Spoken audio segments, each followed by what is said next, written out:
It takes 20 years for current events to become history. This isn't a hard and fast rule, with some historians believing a mere decade is enough time to make the transition, while others claim that an event isn't historical until everyone who participated is deceased. Such requirements exist in order to create emotional distance to better explain the event factually. A little over 20 years ago, I was a college sophomore waking up to the news that one of the Twin Towers in New York had been struck by a plane. My eyes remained glued to the screen when the second plane collided, revealing to all that the nation of my birth was under assault. I was already a bit of a news junkie at this point in my life. Thus, when one of my friends repeated a phrase that was expressed throughout the nation, "Why would anyone want to attack us?" I was able to quickly give an extensive list of reasons that we weren't as beloved around the globe as many Americans imagine we are. Explaining Osama Bin Laden doesn't justify anything that he did. Likewise, while knowing more about the man may humanize him more, it doesn't excuse the actions that he took, which after all was said and done have cost the lives of hundreds of thousands. Ignoring the complexities of a terrorist leader keeps the story simple. But like most historians, I fundamentally believe that ignorance is a terrible thing. I was stunned during President George W. Bush's address to the nation in front of a special joint session of Congress. There, he told those assembled that Americans are asking, why do they hate us? Before answering, they hate what we see right here in this chamber, a democratically elected government. Their leaders are self-appointed. They hate our freedoms, our freedom of religion, our freedom of speech, our freedom to vote and assemble and disagree with each other.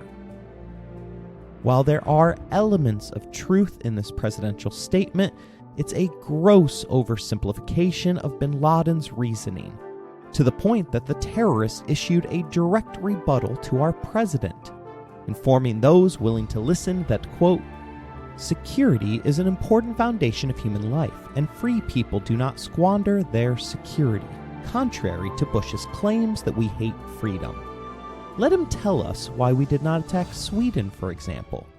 We fought you because we are free and because we want freedom for our nation. When you squander our security, we squander yours." I believe that it is possible to fully understand bin Laden's life and still reject his hateful ideology. This series is my attempt to do so in a factual and straightforward manner.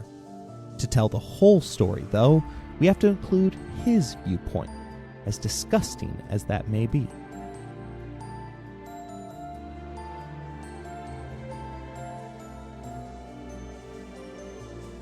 You're listening to Empires, Anarchy, and Other Notable Moments, a podcast designed for deep dives that assist in the teaching of history. This series focuses upon the terrorist Osama Bin Laden. Episode number 1, Constructing a Mass Murderer.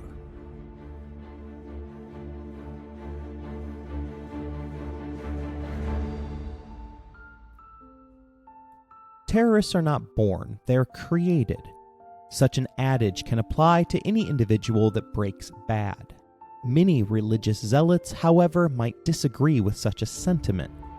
Eric Hoffer, a longshoreman turned philosopher, sought to explain what all dogmatic fanatics have in common in his 1951 book, The True Believer, noting that the impression sometimes prevails that the true believer, particularly the religious individual, is a humble person. The truth is that the surrendering and humbling of the self breeds pride and arrogance. The true believer is apt to see himself as one of the chosen, the salt of the earth, the light of the world, a prince disguised in meekness, who is destined to inherit this earth and the kingdom too. A quick jaunt through religious history confirms the historian's thesis. Martin Luther, the instigator of the Protestant Reformation, only joined a monastery after being struck by lightning. John Wesley became convinced that he was destined to create the Methodist faith after surviving a house fire. Both believed that God had saved them for a higher purpose. In many ways, the great men of history are oftentimes great because they believe that they are destined for greatness. Most members of the Church of Latter-day Saints reacted in horror to Netflix's portrayal of Brigham Young in American Primeval. Young was the man who led the Mormons to Utah after the premeditated lynching of Joseph Smith. Soon after taking charge, he began to experience his own set of visions, which would split the faithful through the introduction of polygamy. Each of these religious leaders, like Osama bin Laden, would claim to be humble men fulfilling the will of God. Yet none of them behaved as penitent men. Hoffer points out that while every mass movement shapes itself after its own specific demon, many end up falling afoul of their crusade and succumb to the very demons that it denounced. The wars that followed in the wake of Luther's 95 Theses claimed between 6.5 and 17 million lives, while his anti-Semitic rants would pave the way for the Nazi Holocaust in Germany. Thus, while bin Laden may have always believed he was destined to be the leader of an anti-American jihad, the facts suggest otherwise, revealing a fractured family headed by a hard-working self-made man who had more than a wandering eye for women. While there wasn't a house fire, lightning bolt, or assassination, bin Laden's origin story does start with a plane crash. Despite close associations with Saudi Arabia, the bin Ladens hailed from an impoverished, desolate back region of Yemen, an area whose name translates to "death is present." Mohammed bin Laden, Osama's father, received a second chance after immigrating. Arriving in the Kingdom of Saudi Arabia with his brother via the seaport of Jeddah.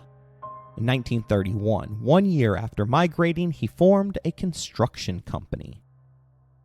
The American dream preaches that anyone can achieve wealth if they're willing to put in the work. Talent alone, however, isn't enough, as there are always plenty of talented individuals in every field. What truly matters is whether or not a person is able to create or seize their big break.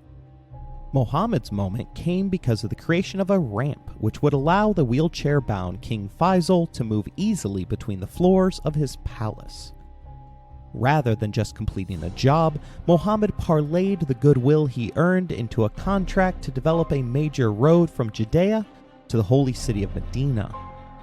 That success turned into his company being granted the exclusive contract for all construction, expansion, and repairs of the holy sites of the kingdom. Islam identifies 3 cities as holy locations, and each is tied to the foundational events of the faith. First, in order of symbolic importance, is Mecca, the birthplace of the Prophet Muhammad. It was a mere 3 kilometers from the city that the Prophet claimed to have received his revelations from Allah. It was in these revelations that emerged the teaching of Islam, roughly 500 years after Jesus had been crucified by the Roman rulers of Jerusalem.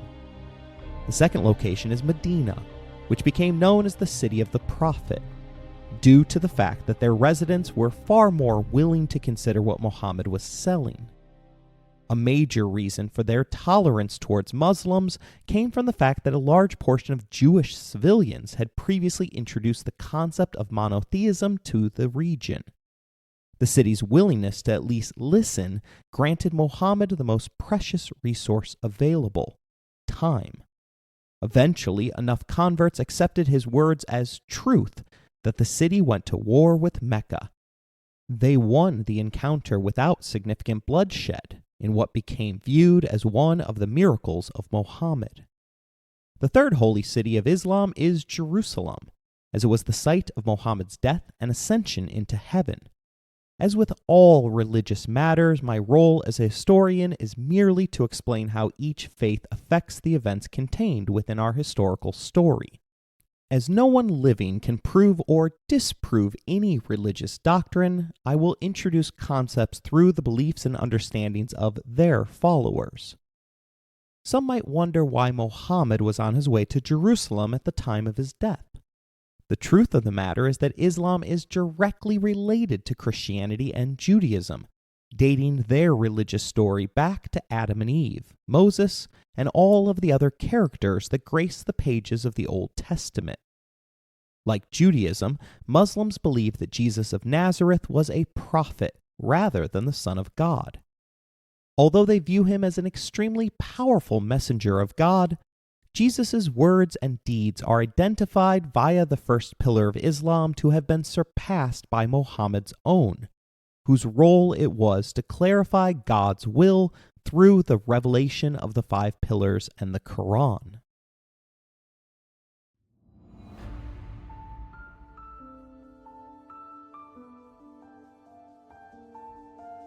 Earning the construction contracts for all of the holy sites throughout the kingdom was like hitting a jackpot.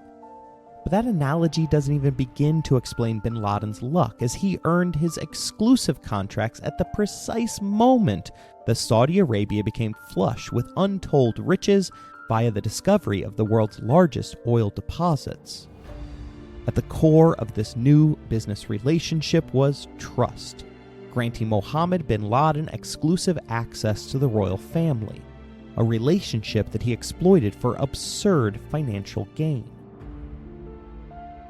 The Gospel of Matthew teaches us that Jesus believed it was impossible to worship both money and God. The Prophet Muhammad, however, encouraged the pursuit of wealth accumulation to his followers, establishing through the pillar of zakah a holy obligation to tithe 1/40 of your earnings. Since making more money resulted in more wealth given to the church, the lawful accumulation of wealth was viewed as a positive good for society. Like Christianity, Islam views what you do with the money that you have as a determination of your worthiness to enter into the kingdom of heaven. Despite sharing the name of the prophet, Osama bin Laden fell short of these ideals. His lightning-quick rise from poor immigrant to one of the wealthiest men in the world immediately corrupted him. His story exemplifies one of my favorite Saudi Arabian parables related to the discovery of oil, which goes, "My father rode a camel to work. I drive a Rolls Royce to work. My child flies a plane to work, and my grandchild will ride a camel to work."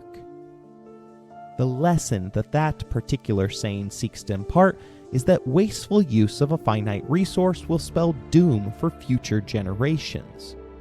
Osama bin Laden accumulated wealth so quickly that he skipped the Rolls Royce, going straight from camel to private plane over the course of a decade, during which he began to use his wealth to expand his family, fathering 52 children via 22 lawfully wedded wives.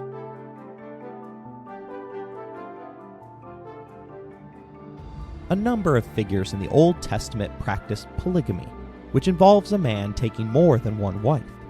Both the Old Testament and the Quran, however, explicitly state that monogamy is preferred. But in opening up the door to multiple spouses, some individuals, like Brigham Young and Osama's father, took advantage of the patriarchal system for their own gain. Women found themselves caught in a catch-22 in the olden days, as they were expected to remain true to their husband even unto death, while simultaneously being denied the right to earn their own living through gainful employment. When death took their husband, widows were forced to rely upon their neighbors for financial and emotional support. While Leviticus 18:20 makes it clear that you shall not lie sexually with your neighbor's wife, Deuteronomy 25, lines 5 through 6 tells us that if brothers are living together and one of them dies without a son, his widow must not marry outside the family. Her husband's brother shall take her and marry her and fulfill the duty of a brother-in-law to her. For some, the duty to care for a widow, i.e. treating her compassionately as you would your own wife, became a justification for making her their spouse. As I said previously, the Quran discourages polygamy, justifying it in cases that required care for orphans and widows, and in situations such as war, where many men might have been killed. Furthermore, Islam's holy book places an obligation upon the man to treat all of his wives fairly. It also explicitly suggests a limit of 4 wives per husband. Osama bin Laden got around these restrictions by exploiting a simple loophole, divorcing one wife in order to take a new one. Thus, he never had more than 4 wives at one time.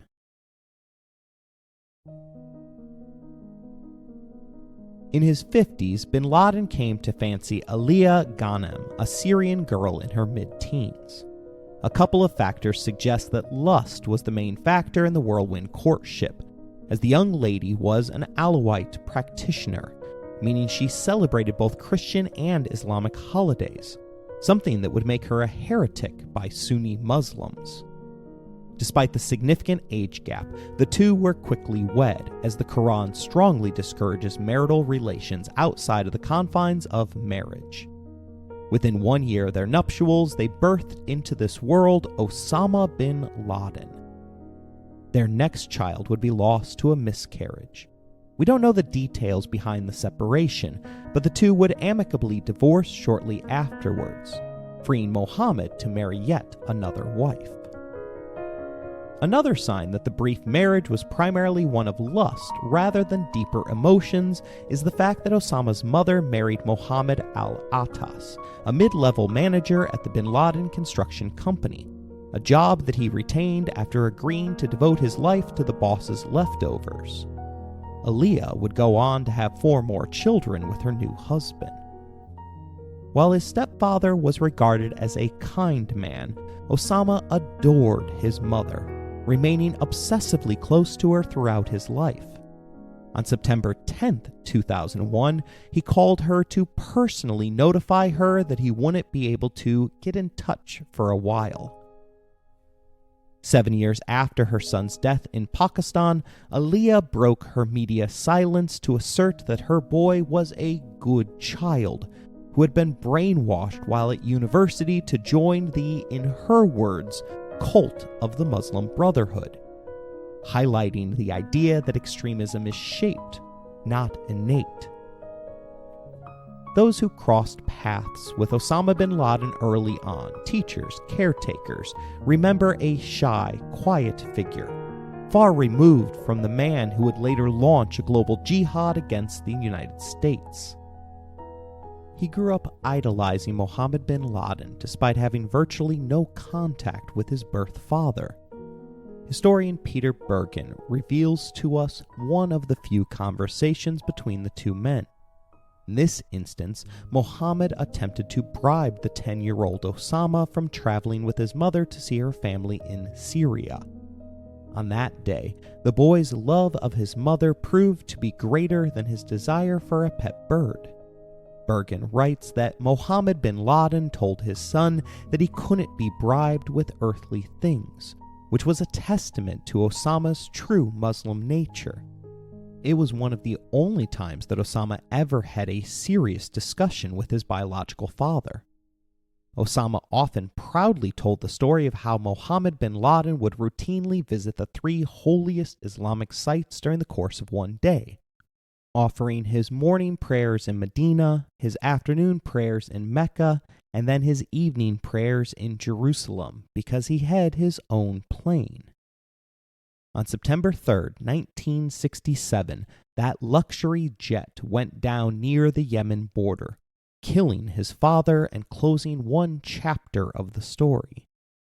At the controls was an American pilot, an eerie prelude to the future entanglement between Osama bin Laden and the United States of America.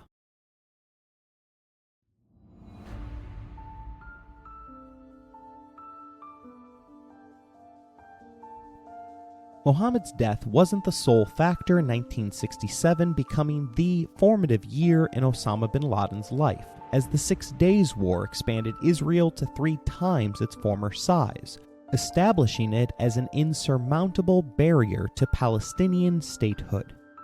Since the ramifications are still being felt today, I'll take a slight detour to dive in a little deeper to this defining moment in Arab history. 50 years earlier, England issued the Balfour Declaration expressing support for the establishment of a national home for the Jewish people in Palestine, provided that it didn't harm the civil and religious rights of the existing non-Jewish communities of the Holy Land. No one was quite sure how much of the declaration was legitimate, as it had been designed to draw American and Russian support at the end of World War I. It also didn't help that England was simultaneously plotting with France through the Sykes-Picot Agreement to run Palestine via international governance. Following World War I, Palestine was placed under British administration through the League of Nations mandate system, with independence framed as the eventual goal. In practice, that outcome never came. A later United Nations assessment highlights a key contradiction. Britain failed to prioritize the will of the local population, while simultaneously supporting Zionist aspirations for a Jewish homeland, setting the stage for prolonged tension. During the period of the Mandate, the Zionist organization worked to secure the establishment of a Jewish national home inside of Palestine. The indigenous people living there, whose forefathers had inhabited the land for the 2 preceding millennia, felt this to be a violation of their natural and inalienable rights. They also viewed it as an infringement of assurance of independence given by the Allied powers to Arab leaders in return for their support. The result was growing resistance to the mandate by Palestinian Arabs, followed by increasingly violent rhetoric by the Jewish community as the Second World War drew to a close. After a quarter of a century of the mandate, Great Britain handed over what had become known as the Palestine problem to the United Nations, on the ground that England was faced with its own conflicting obligations that had proved irreconcilable. In other words, they had promised the same land to 2 different groups of people. Most Jewish survivors of the Holocaust had no interest in returning home to Europe, where they had witnessed the true colors of their fellow countrymen and neighbors. For any who mistakenly believed that European anti-Semitism ended with the eradication of the Nazis, keep in mind that 42 Holocaust survivors were murdered 1 year after the war during an anti-Semitic riot in the Polish town of Qaeda. England understandably let Jewish refugees settle into their ancestral homeland after reaching the conclusion that they needed a place where they were no longer a vulnerable minority. But Israel wasn't just created because of the Holocaust. While the event swelled Jewish numbers, the issue of Palestine or Israel had emerged during pre-World War II negotiations. Historian Robert Rosette, in his piece, "Are the Palestinians Really Paying for the Holocaust?" writes that, alleging that the Palestinians are paying for the Holocaust falsely presupposes that the Jewish tie to the land of Israel became significant only in the wake of the Nazi attempt to eradicate the Jews. It ignores the existence of a vibrant pre-World War II Jewish community in Palestine that was severely circumscribed by British immigration restrictions. It disregards the British pre-war proposal, painfully accepted by the Jewish leadership at the 20th Zionist Congress and categorically rejected by the Arabs, to partition Palestine, a move that, had it been implemented, might have set the stage for an earlier founding of Israel. It obscures the fact that the idea of partition itself was designed to reconcile the competing desires of Jews for a Jewish state in their historic homeland and the desire of Arabs for Palestine to be Arab. In other words, the Arabs faced the dilemma found in the biblical story Judgment of Solomon. When presented with a child claimed by 2 mothers, the king callously ordered it to be cut in half so that each mother would have an equal share. One accepted the ruling, happy to ensure that both women were miserable, while the other begged him to give the baby to her opponent in order to save the child. In his wisdom, Solomon declared the second woman to be the true mother. In this instance, Palestine was offered a significant portion of the land. but their desire to have it all resulted in them getting far less. With Palestine's Independence Day quickly approaching, the Jewish residents made their move, declaring statehood while launching on a military offensive to support their claim. Israel was almost immediately recognized by the United States and USSR, while Jewish troops fought alongside British soldiers who had removed the Union Jack in defiance of official orders to depart. This 1948 war is known in Israel as the War of Independence, while the Palestinians refer to it as the catastrophe. The region remained volatile in the years that followed the establishment of Israel. Border skirmishes were common, and the Suez Canal crisis, which established Egyptian ruler Gamal Nasser as the key Arab leader of the non-aligned movement, further deepened tensions. By the 1960s, the Middle East was a powder keg awaiting a fuse. Nasser had dreams of establishing a caliphate, or united Arab world. That has historically been the dream of every powerful Islamic ruler of the Middle East, including Osama bin Laden. In May of 1967, Nasser expelled UN peacekeeping forces from the Sinai Peninsula and mobilized troops along Israel's borders. He also blockaded the Straits of Tiran, a critical waterway for Israel's trade. Syria, Jordan, and Iraq joined Egypt in an official alliance, while Arab rhetoric increasingly proclaimed the imminent destruction of the Jewish state. Interestingly, the powder keg exploded over known disinformation. Israel overheard chatter that Egypt expected an Israeli strike, one that to this point hadn't actually been planned. When the Israeli military officers considered the fake news, however, they realized that now actually was the perfect time to strike. On June 5, 1967, Israel launched Operation Focus, a surprise airstrike that within hours decimated the air forces of the nations assembled against them. The operation was so effective that many of the enemy aircraft never even made it off of the ground. With air superiority established, the Israeli ground forces advanced on multiple fronts, capturing land which they would establish Palestinian territories on the Sinai Peninsula, the Gaza Strip, the West Bank, East Jerusalem, and the Golan Heights. In just 6 days of fighting, Israel had grown 3 times larger. For Israel, it was a triumph that secured its borders and unified the city of Jerusalem beneath their control. But for the Palestinians and the Arab world, it was a disaster that deepened grievances. For them, the war marked the beginning of the Israeli occupation of the West Bank and Gaza, which remains today as one of the most contentious issues in global politics. Although Saudi Arabia hadn't been involved in the fighting, it took some degree of responsibility for the disaster, which meant the loss of the Al-Aqsa Mosque and other Islamic holy sites. They began bankrolling Arab states that resisted the growing power of Israel.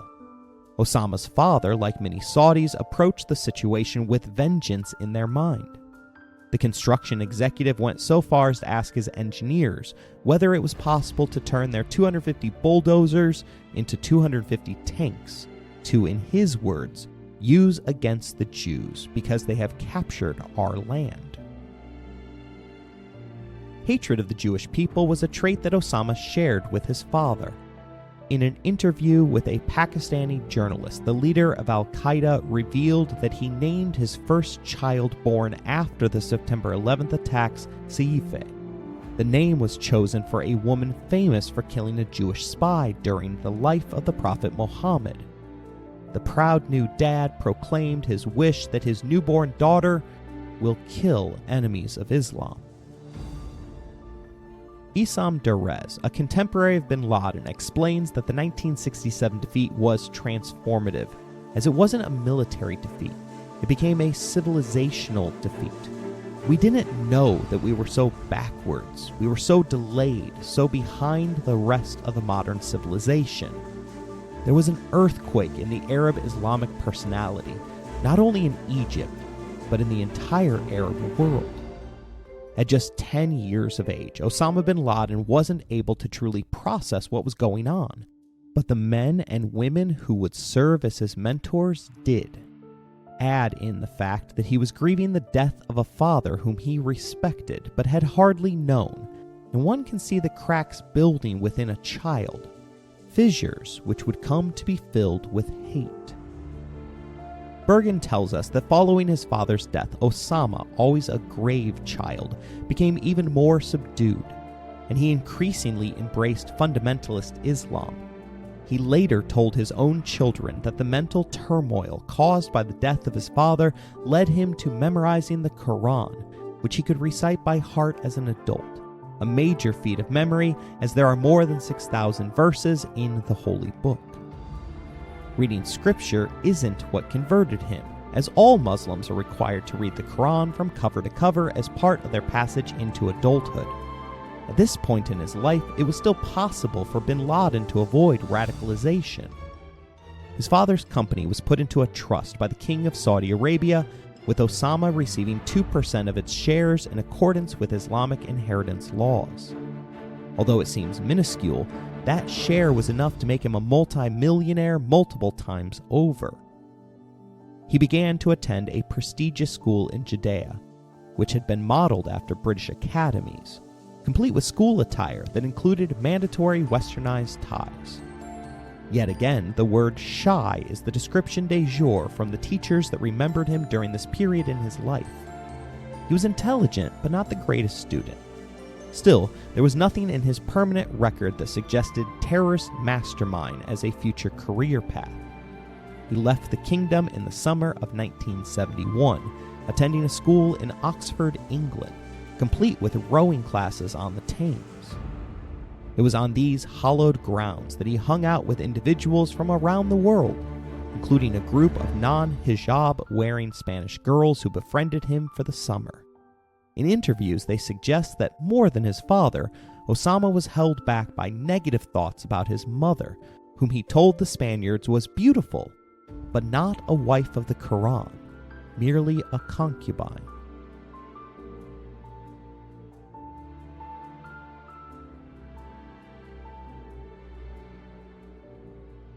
After 9/11, the United States authorized a number of intelligence reports detailing how badly the intelligence community had messed up. One of the most depressing details that came out of the report was the fact that the hijackers lived within America for more than a year. That stuck deeply with me. While I believe that America is far from perfect, I am shocked that living amongst us wouldn't shatter the propaganda fed to the suicide bombers. But the more that you think about it, the more it becomes clear how alienating and at times harsh America can be for those living on its margins, especially foreign outsiders with little language or social access. Likewise, Osama's time in London did little to convince him to love the West. Bergen tells us that he had little interest in the swinging London of sex, drugs, and rock and roll, telling the Spanish women that the young foreigners who swarmed around London that summer were a bit crazy. While he was impressed when he visited Shakespeare's house in Stratford-upon-Avon, in general he viewed the British as morally degenerate. This wasn't the case for most of his 50-plus brothers and sisters, whose work for their father's construction company regularly had them cross paths with the westernized world.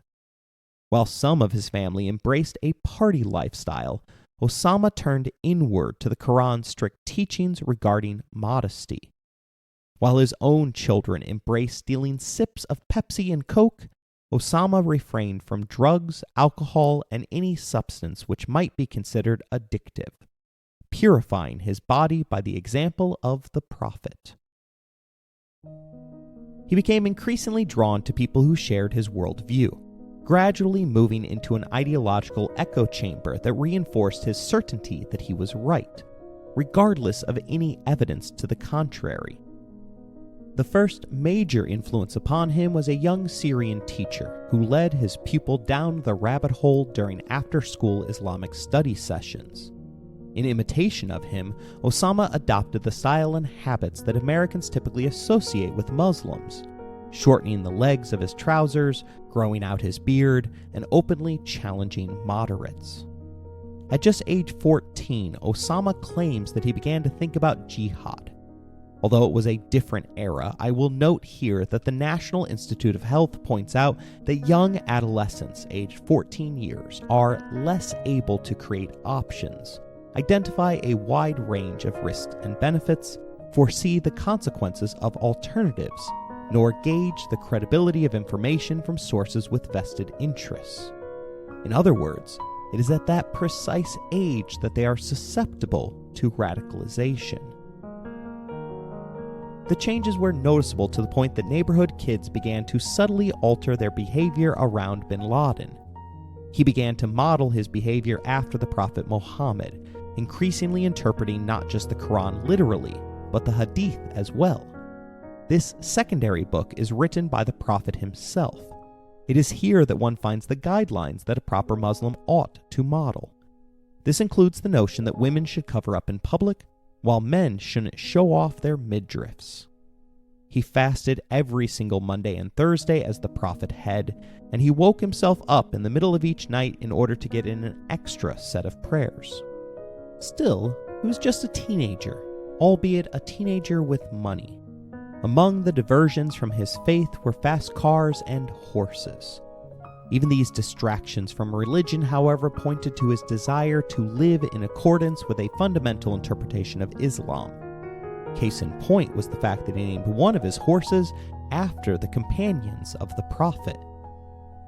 Girls also tend to be a major distraction during this period of an adolescent's life. Wanting to abide by scripture, bin Laden asked his mother if he could quickly marry his younger cousin, Nejwe. The Quran does prohibit a number of marriages, but first cousins aren't forbidden. In fact, the religious book might have accidentally incentivized such marriages, as it mandates that some inheritance goes to a man's daughters. By marrying a cousin, one ensures that future payments remain within the family. The two quickly welcomed a son in this world, whom they named Abdullah. But complications arose with their second pregnancy, leading bin Laden to seek out the top medical experts in the world after Abdul Rahman was born. That extensive search brought him and his wife to America for 2 weeks. Proper care was given, but the young couple recalled feeling like they were in a zoo, with Americans gawking in disbelief at the fact that he was in traditional Arab robes, while she wore a burqa, a traditional garment that only exposed her eyes and hands. Despite this, Nejwe recalls that she and her husband did not hate America, yet we did not love it.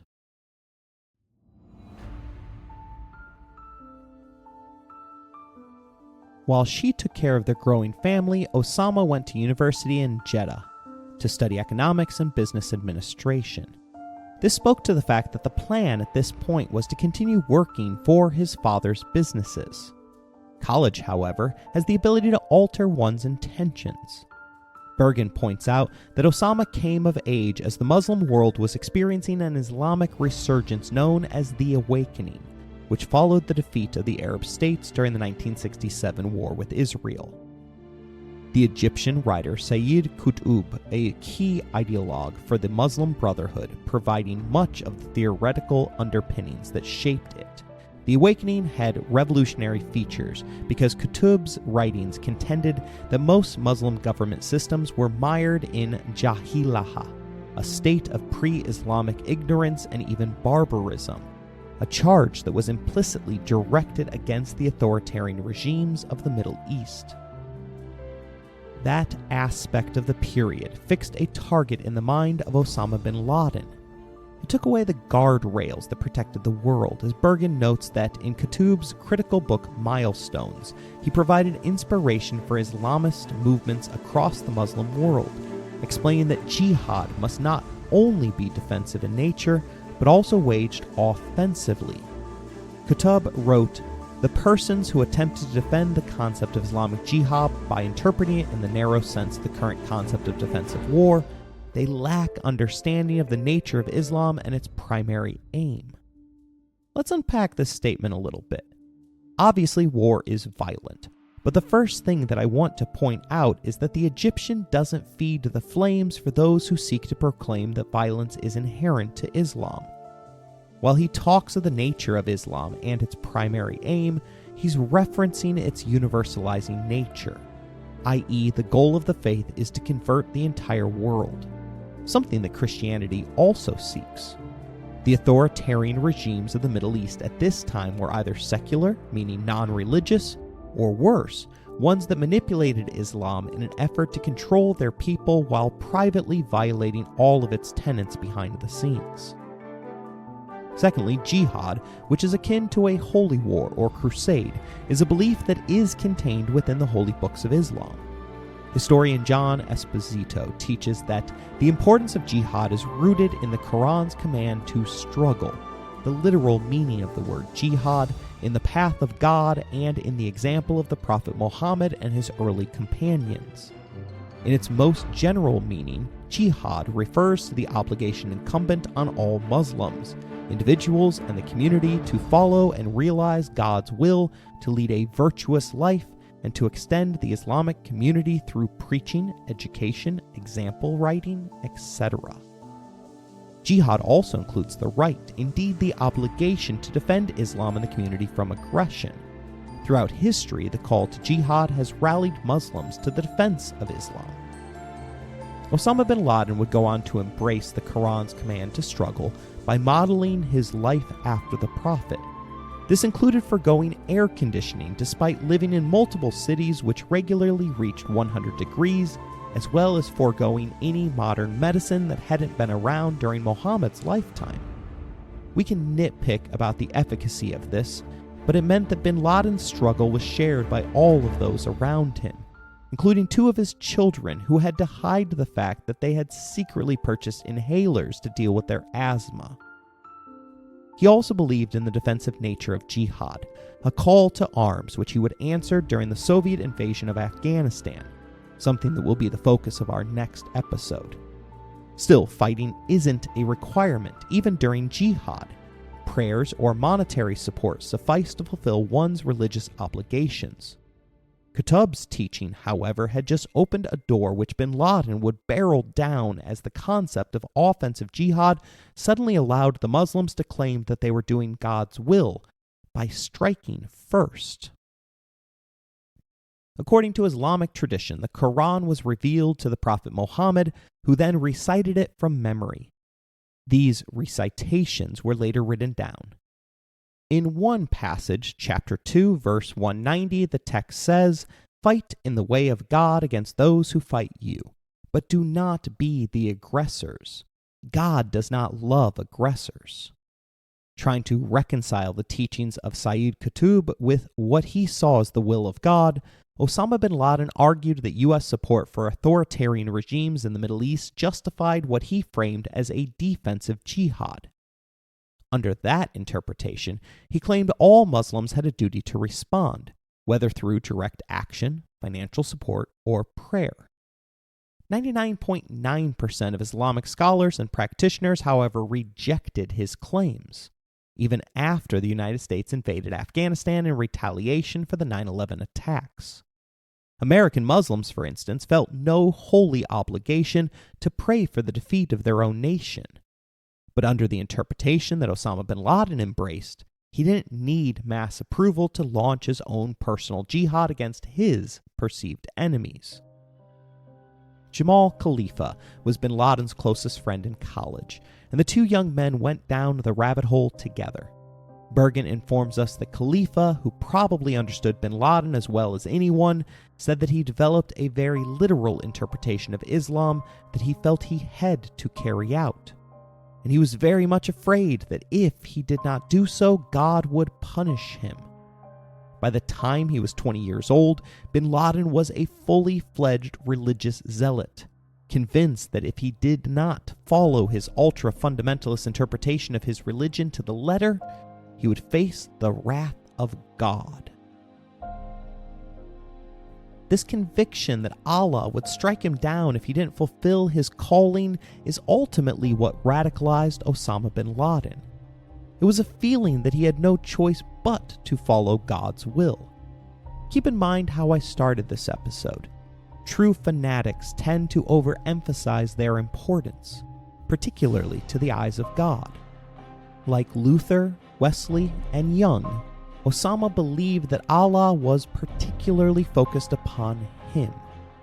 After all, if such a belief was true of everyone, then bin Laden would have seen Allah's judgment befall all of those around him who weren't living to the stringent standards that he demanded of his family. In particular, that wrath would have been borne by a large number of his half-brothers and sisters who had embraced alcohol and drugs in direct opposition to what is written in the Quran. Rather than truly thinking about what Allah would want in the modern world, Osama embraced the past and made it all about himself. Anyone around him had to suffer through the struggle that he felt was right.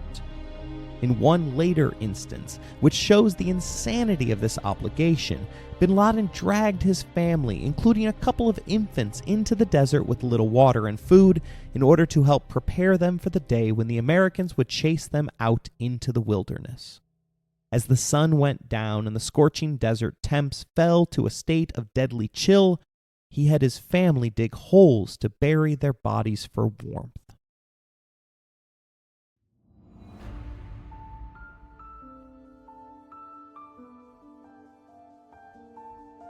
Ken Ballin made a living prosecuting terrorists before founding the organization Terror Free Tomorrow. His book, Terrorists in Love: True Stories of Islamic Radicals, interviews 6 would-be suicide bombers. Each profile reveals that the reasons for an individual's descent into radicalism is deeply personal and unique. In some instances, the suicide bomber's payload failed to ignite.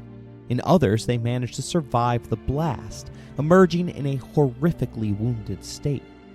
Some were tackled and apprehended before they could even think to initiate the blast. Facing the consequences of what they had done forced each interviewee to reconsider their own relationship with jihad. There are, of course, individuals in Ballin's work who had been brainwashed by senior operatives who knew that they were peddling lies. After all, you don't see many veterans volunteering for the chance to be martyred in these attacks. In claiming to be too valuable for the cause, they sacrifice the lives of others. Some, however, weren't radicalized. These men and women instead take on the role for pure financial reasons. Failing to provide for their families, they saw the one-time payment for their deed as a way of caring for their loved ones. These suicide bombers didn't hate those that they targeted. They merely loved their family and couldn't see a way out of their current predicament. And then there's the case of Abby and Miriam, whom Ballin deems the jihadi Romeo and Juliet. Young and in love, the two were forbidden by their families to wed. After researching on the internet, rarely a good idea these days, they came across the extreme solution of achieving martyrdom, believing that if they died in the name of jihad, they would be together forever in heaven. Martyrdom is revered in both Islam and Christianity.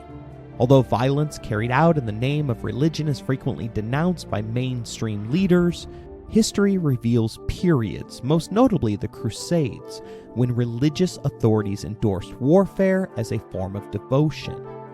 For Christians, martyrdom was the ultimate imitation of Christ. The Christian History Institute explains that you don't see as many Christian suicide bombers because Jesus was the exemplar of non-violence at his own trial and execution, declaring that his servants would not fight because his kingdom was not of this world. His words burned themselves deeply into the collective psyche of the ante-Nicene Church. If someone strikes you on one cheek, turn to him and other also. Do not resist an evil person. Blessed are those who are persecuted because of righteousness. If they persecuted me, they will persecute you also. Both Christianity and Islam want you to seek out the kingdom of heaven, but upon realizing that their adherents might hasten their arrival to the promised land, both faiths have condemned the practice of suicide. Islam is explicitly clear on this matter. but extremists have manipulated the holy books to carve out an exception for martyrs who are held in such high esteem. The second chapter of the Quran reads, "And say not of those who are killed in the way of Allah, they are dead. Nay, they are living, but you perceive it not." According to the American Enterprise Institute, this line is frequently used to convince would-be suicide bombers that they haven't actually committed suicide. Rather, they have been transferred to paradise at the precise moment of detonation. Boland's book does critical work, allowing us to bear witness to the regret and remorse that bombers who survive live with, emphasizing a moment of clarity which allowed them to see the degree at which they had been duped. While many turn to martyrdom as a way to clean their soul of sins, the American Enterprise Institute reminds us that, of course, should a moderate or mainstream cleric counsel a youth worried about sins on his record, they might simply encourage them to make a pilgrimage to Mecca in order to wipe their slate clean. But the nature of radical recruitment is that they insist there is only one path available, the one that leads to suicide bombing. Bin Laden wasn't there yet. In fact, he was just another graduate of a university working his first job and living what most would have argued was a good, clean life.